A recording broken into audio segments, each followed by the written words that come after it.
My name is Pepe Raventós, and I happen to make wines in northern Penedès, a valley called Conca del Riu Anoia.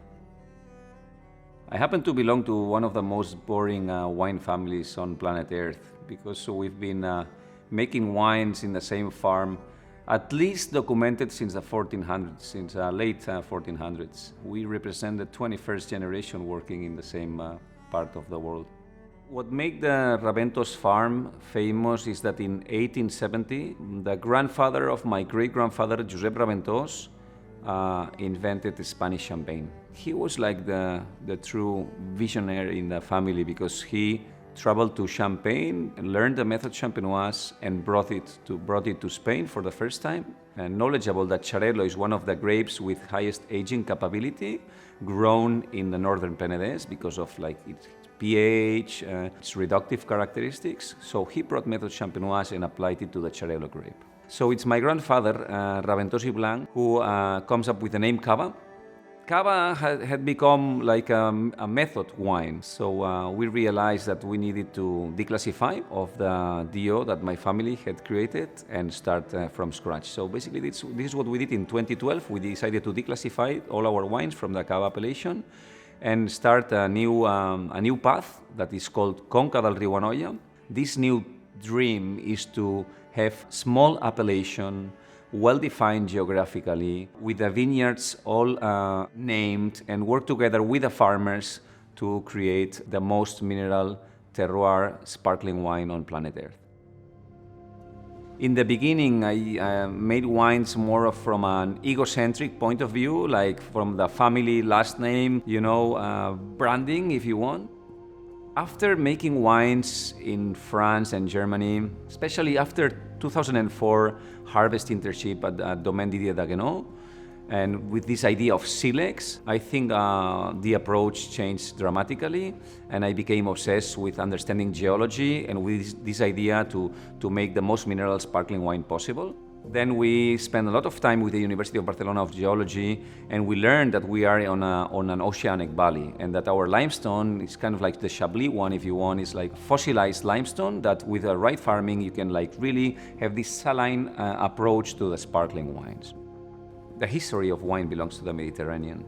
A vine is like an olive tree, It naturally belongs to our type of climate, especially if you want to make minimal intervention farming.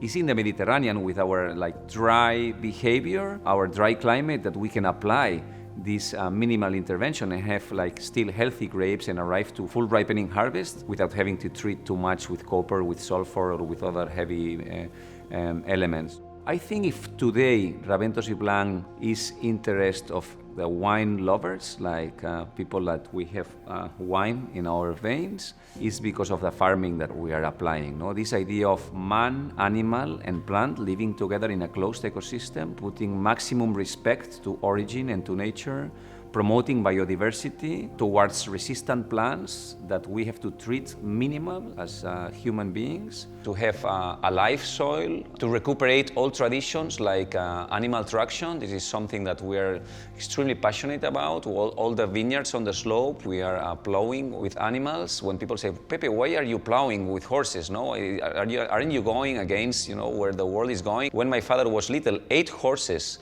plowed all the property. Can Sumoy is the perfect example of our responsibility to recuperate 80-year-old vineyards on top of the hills, and our capacity to make wines on the most pure way. It's 600 meters altitude, so that's 1,500 feet above sea level. We can see the island of Mallorca at the sunrise. It's an abandoned real vineyard that was about to be covered by the forest, and it's our responsibility to put that farm back to life. But not only this, but making wines like the grandparents were making the wines, really thinking if they have to plow or not. But when we talk to the old farmers in the valleys, they're like, this is the way we've been farming for hundreds of years. I think working with Skurnik for us has been a game changer, because when I first arrived to New York, I thought that to sell our wines in America, we need to put the labels in English. And working the streets with salespeople and with a bag of 6 bottles on the subways of the city, I learned that the wines really need to be for real. So it's not about putting the labels in English or, like what's in the bottle has to really be from the place in the more authentic possible way. Natural wine is about like making a pure wine that speaks from this origin with a minimal intervention.